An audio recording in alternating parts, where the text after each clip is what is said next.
오순절 후 17번째 주일, 하나님 우리 아버지와 주 예수님으로부터 은혜와 평강이 여러분들에게 가득하기를 주님의 이름으로 축복합니다. 내일은 우리 민족의 큰 명절 추석입니다. 추석은 오랫동안 흩어졌던 가족들 함께 모여서 인사하고 음식을 먹고 즐거운 시간을 보내는 아주 특별한 날이죠. 여러분들은 이 명절하면 가장 먼저 떠오르는 단어 무엇입니까? 저는 가족과 화목입니다. 가족들이 이 명절에 만나서 풍성한 음식을 먹고 또 정겨운 이 대화를 나누면서 가족이 내게 얼마나 소중한 것인가를 확인되기 때문이죠. 그런데 명절에 이 가족이 모이면 좋기는 한데 동시에 불편한 사람들도 있습니다. 왜냐하면 그동안 가족 사이에 서운했던 일, 또 오해가 있었던 일, 그런 일들이 다시 드러나기 때문에, 떠오르기 때문이죠. 여러분들 혹시 명절에 가족을 만나서 다퉜던 경험, 그래서 마음이 상했던 이런 경험들 있으십니까? 통계를 보니까 우리나라 사람들이 명절에 다퉜던 경험이 있는 사람이 33%나 됐습니다. 3명 중 1명은 명절 때 가족들 사이에 다툼이 있었다는 이야기죠. 그러다 보니 어떤 사람들은 명절을 즐거운 마음으로 기다리지만 반대로 명절이 피하고 싶은 날이기도 한 거죠.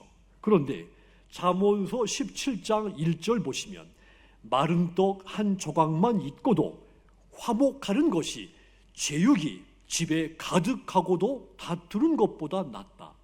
이 말씀대로 명절의 진짜 복은 풍성한 음식이 아니라 형제가, 가족이 화목하게 지내는 것이라는 말입니다. 성경은 형제가 화목하는 것, 이것을 선하고 아름답다고 표현했습니다. 오늘 구약의 말씀 1절을 다시 보시면 보라, 우리 같이 읽겠습니다. 보라, 형제가 연합하여 동거함이 어찌 그리 선하고 아름다운고. 아멘. 동거한다는 것, 한 마음과 한 뜻으로 함께 산다는 것입니다. 가족이라도 생각이 다르고 뜻이 다르고 마음이 다 다르지만 한 마음 한 뜻으로 사는 것이죠. 이것이 하나님이 보시기에 아름답다는 이야기입니다. 사랑하는 여러분, 이 세상에는 아름다운 것이 많습니다. 가을 풍경도 아름답고 추석날 밤의 보름달 얼마나 아름답습니까? 그런데 하나님이 보시기에 가장 아름다운 것이 무엇입니까? 사람과 사람이 화목하게 살아가는 것입니다. 오늘 구약의 말씀 133편을 지은 이 신, 이 화목을 두 가지로 비유를 했습니다. 화목이 보배로운 기름과 헐몬의 이슬과 같다는 것입니다. 첫 번째 비유, 화목이 보배로운 기름과 같다고 한 것을 주목하십시오. 구약시대에서 기름을 붓는 것은 제사장, 왕에게 주어지는 축복입니다. 오늘 2절 보시면 머리에 있는 보배로운 기름이 수염 곧 아론의 수염에 흘러서 그의 옷깃까지 내린 같다 그랬죠. 구약에서 제사장, 왕, 선지자를 거룩하게 구별할 때 기름을 부었습니다. 이 보배로운 기름이 옷깃까지 흘러내려와서 적신다는 이야기죠. 풍성하고 넘치는 축복을 상징한 겁니다. 그러니까 형제가 연합해서 동거하는 것, 다르게 표현하면 우리 본문 그대로 형제가 함께 다정하게 사는 것, 거룩한 제사장에게 기름을 붓는 것까지 거룩한 축복이라는 것입니다. 두 번째 비유, 화목이 헐몬의 이슬과도 같다고도 했습니다. 헐몬의 이슬, 팔레스타인 땅에 가장 풍성하고 시원한 생수 같은 이슬이었습니다. 3절 다시 보시면 헐몬의 이슬이 시온의 산들에 내린 같도다. 거기서 여호와께서 복을 명령하셨나니 곧 영생이로다 그랬습니다. 헐몬산은 이스라엘 북쪽에서 가장 높은 산입니다. 2800m 정도 되죠. 이 산에 이슬이 풍성하게 맺힙니다. 이 풍성한 이슬이 요단강의 근원이 돼서 팔레스타인 이 건조한 땅을 적시는 겁니다. 헐몬산의 이 이슬이 건조한 땅 팔레스타인의 생명과 번영을 가져다 주는 것이죠. 생명과 번영의 상징이 된 겁니다. 이 두 가지 비유적인 표현, 형제가 화목하게 지내는 것, 생명을 살리고 공동체를 풍성하게 하는 축복이라는 말입니다. 그렇습니다. 형제가 연합해서 화목하게 사는 것, 사람이 보기에도 아름답지만 하나님이 보시기에 너무도 아름답고 선하다는 말입니다. 그런데 문제는 인간이 스스로 이 화목을 이룰 수가 없다고 하는 점입니다. 지금도 우리 주변에 많은 가족들이 마음의 고통을 겪고 있습니다. 왜 가장 화목해야 할 가정이 왜 가장 불화 속에 살고 있는 것일까요? 우리 안에 죄 때문입니다. 죄는 본래 하나님과의 관계를 깨뜨렸습니다. 하나님과 관계가 깨지면 반드시 다른 사람과의 관계도 깨지게 돼 있습니다. 가장 가까운 가족 관계도 예외가 아닙니다. 하나님과 화목한데 다른 사람과 불화한 사람은 없습니다. 하나님과 화목하면 반드시 모든 사람들과도 화목하게 돼 있습니다. 처음 사람 아담과 하와 본래 화목한 가정이었습니다. 그런데 그들이 죄를 지은 이후에 어떻게 달라졌습니까? 화목이 깨졌습니다. 잘못한 행위에 대해서 서로 탓하기 시작을 했죠. 내가 잘못한 것이 아니라 하나님이 내게 맺어준 저 여자가 나를 잘못하게 만들었다고 했습니다. 가장 화목해야 할 가족 사이에 불화가 들어온 겁니다. 그리고 그 영향은 곧바로 자녀들에게까지 미치게 됐습니다. 가인과 아벨의 이야기, 가족 역사에서 가장 불행스러운 이야기입니다.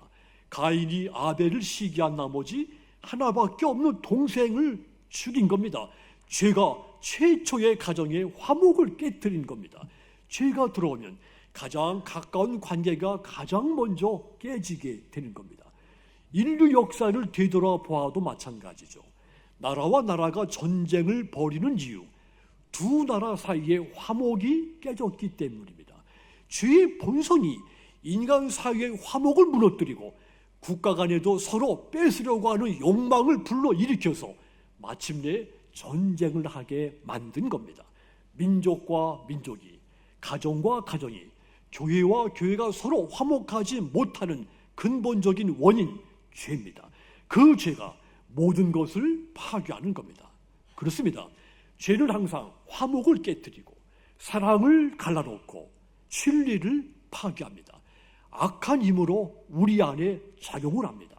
그래서 죄가 있는 곳에는 언제든지 불화가 있게 마련이죠. 그래서 인간은 이 죄의 문제를 근본적으로 해결하지 않으면 아무리 가까운 사이라도 화목할 수가 없습니다. 화목하게 지낸 것이 보배로운 기름 같고 헐몬산에 이슬처럼 복이 있는 일인데 이 복을 누릴 수가 없게 되는 겁니다. 그렇다면 여러분, 우리가 어떻게 해야 화목할 수 있습니까? 내일 맞이하게 될 추석 명절이 화목이 넘치는 명절이 되게 하려면 어떻게 해야 됩니까? 가장 먼저 예수님으로 말미암아 화목하게 해야 됩니다. 내가 화목하게 할 수 없지만 내가 믿는 예수님은 나를, 내 가정을, 우리 교회를 화목하게 할 수 있습니다. 로마서 5장 10절 보시면 곧 우리가 원수 되었을 때에 그의 아들의 죽으심으로 말미암아 하나님과 화목하게 되었은즉 화목하게 된 자로서는 더욱 그의 살아나심으로 말미암아 구원을 받을 것입니다. 우리가 원수 되었을 때 그 아들의 죽으심으로 말미암아 하나님과 화목하게 됐다 했습니다. 여기서 중요한 단어 원수입니다. 본래 인간은 죄로 인해서 하나님과 원수가 됐습니다. 하나님과 함께 할 수 없는 그런 존재가 된 겁니다. 그런데 이 원수된 관계를 화목하게 한 사건이 있었습니다. 예수님의 십자가 사건이 그겁니다. 예수님의 십자가는 화목을 이루셨습니다. 본래 하나님과 인간 그 사이에 막힌 담이 존재했죠. 에베소서 2장 14절 보시면 그는 우리의 화평이신지라 둘로 하나를 만드사 원수된 것 그 중간에 막힌 담을 자기 육체로 허시고 그랬습니다. 막힌 담을 자기 육체로 허물어뜨렸다 했습니다. 이 막힌 담이 죄의 담입니다. 죄는 인간을 하나님께 나가지 못하게 가로막습니다.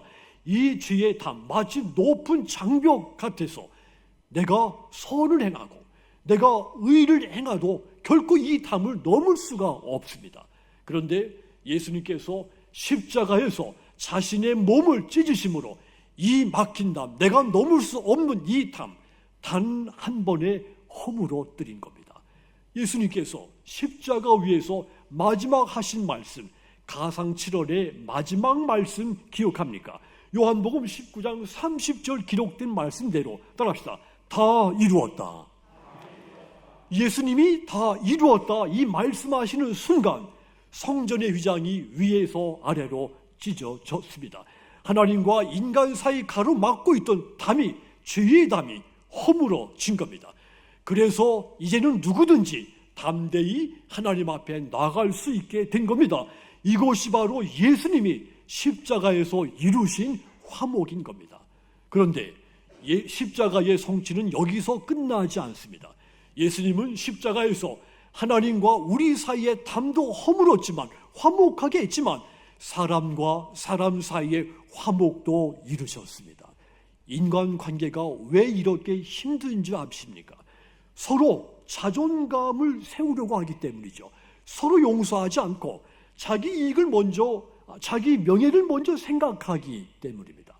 서로의 마음속에 있는 이 죄의 본성이 계속 화목하지 못하게 만드는 겁니다.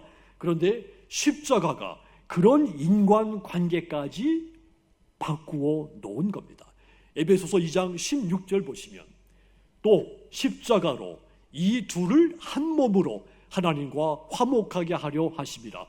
원수된 것을 십자가로 소멸하셨다 했습니다. 원수된 것, 십자가로 모든 것을 허물어뜨렸다 했습니다. 십자가가 원수된 사람들을 한 몸 되게 한 겁니다.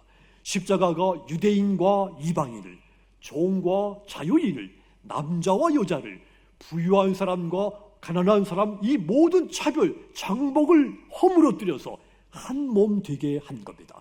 하나님과 하나로 화목하게 만든 겁니다. 교회가 무엇일까요? 예수님을 머리로 한 몸이 된 것이 교회입니다. 서로 다른 배경, 서로 다른 성격, 서로 다른 취향이 가진 사람들, 그런 사람들이 다양하게 모였는데도 불구하고 하나가 되어 교회를 이룬 겁니다. 예수님의 십자가가 이렇게 하나로 화목하게 만든 겁니다. 예수님이 원수된 우리를 하나님과 화목하게 만들었을 뿐만 아니라 다른 사람과도 화목하게 만든 것입니다. 그리고는 그 예수님께서 저와 여러분에게 화목하게 하는 직분을 맡기셨죠. 고린도후서 5장 18절입니다. 이 말씀 같이 읽습니다. 모든 것이 하나님께로서 났으며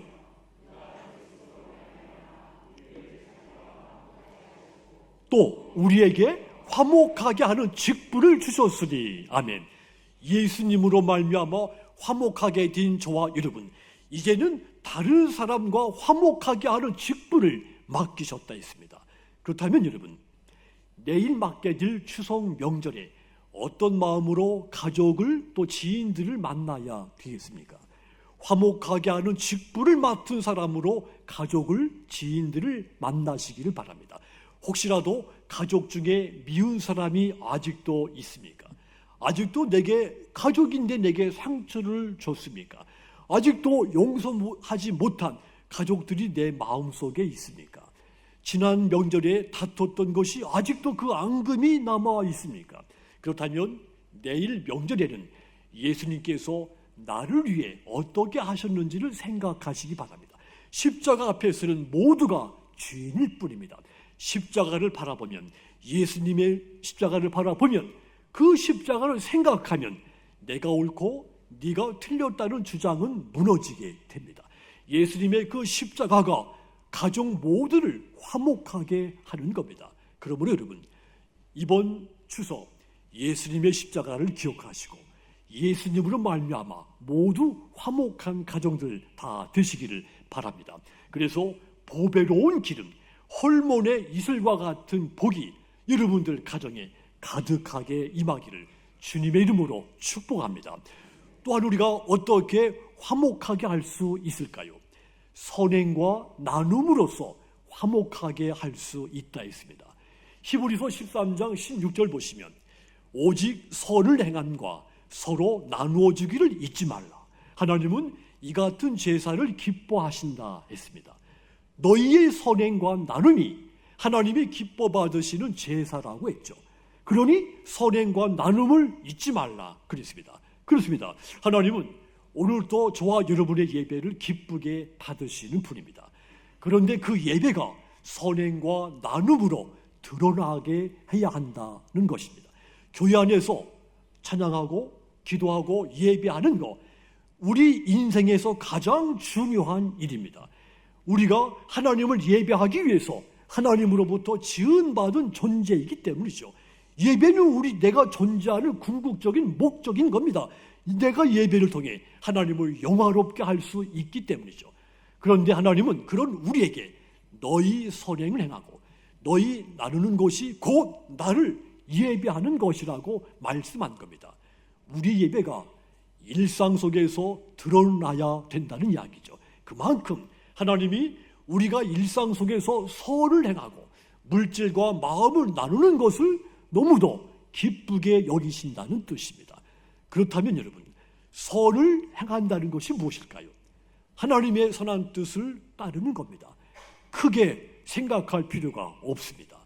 가족에게 따뜻한 말을 건네는 것, 이것이 선을 행하는 겁니다. 쓴소리 대신 격려하고 위로하는 말을 한다면 이것 또한 선을 행하는 겁니다. 교회 안에서 마찬가지입니다. 다른 교인에게서 부족한 것을 받지만 그러나 부족하다고 비판하지 말고 그를 감싸준다면 이 또한 선을 행하는 겁니다.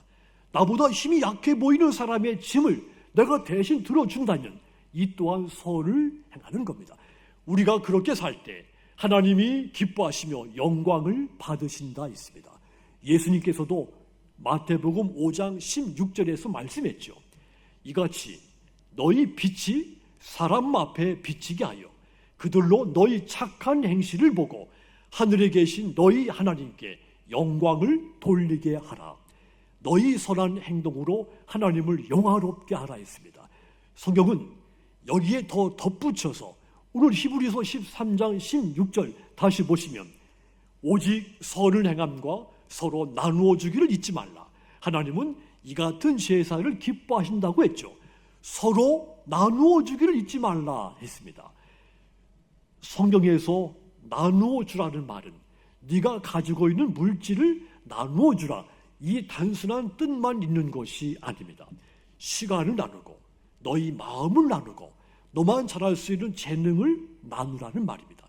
내가 살고 있는 지역에 고독한 사람은 없는지, 정서적으로 영적으로 힘들게 살고 있는 사람은 없는지 돌아본다면 이것이 나누는 것입니다. 사도행전 2장 44절 45절 보면 초대교회 성도들이 함께 모여 물건을 서로 통용하고 재산과 소유를 팔아서 각 사람의 필요를 따라 나누었다 했죠. 초대교회 성도들, 소유하는 것보다 사랑하는 것을 더 중요하게 여긴 겁니다. 물질보다 다른 사람의 인생을, 생명을 살리는 것을 더 귀하게 여겼다는 뜻입니다. 그래서 그 초대교회 안에 가진 것, 없는 것, 그 모든 담들이 무너지고 진정한 하나님의 가족으로 화목한 교회에 될 수 있었던 겁니다. 한마디로 나눔으로써 화목해진다는 뜻입니다. 생각해 보십시오. 우리 가정 안에서 조금씩 나누면 어떤 분위기가 펼쳐집니까? 부부가 시간을, 마음을 나누고 부모와 자식이 시간과 마음을 나누면 그 가정 필경 화목해집니다. 교회도 마찬가지입니다. 성도들이 내가 가지고 있는 거 서로 나누고 마음과 시간과 내 재능을 함께 나누면 그 교회 반드시 화목해집니다. 그런 교회를 교회 밖의 사람들이 보게 되면 교회 다니고 싶은 마음이 저절로 생기게 되는 겁니다. 화목하지 않은 교회 다니고 싶은 사람은 없는 겁니다. 결국 오늘 말씀은 이겁니다. 선을 행하고 나누어 주라. 그것이고 하나님을 예배하는 것이며 화목하게 하는 길이다. 이겁니다. 그러므로 여러분, 내일 맞이하게 될 추석 명절, 선행과 나눔을 통해 여러분들의 가정이 화목해지고 우리 교회가 화목해지기를 주님의 이름으로 축복합니다. 사랑하는 성도 여러분, 우리 민족 전통적으로 가을, 수확을 풍성하게 거두고 조상과 가족과 또 이웃과 함께 감사하는 마음으로 추석 명절을 지켜왔습니다.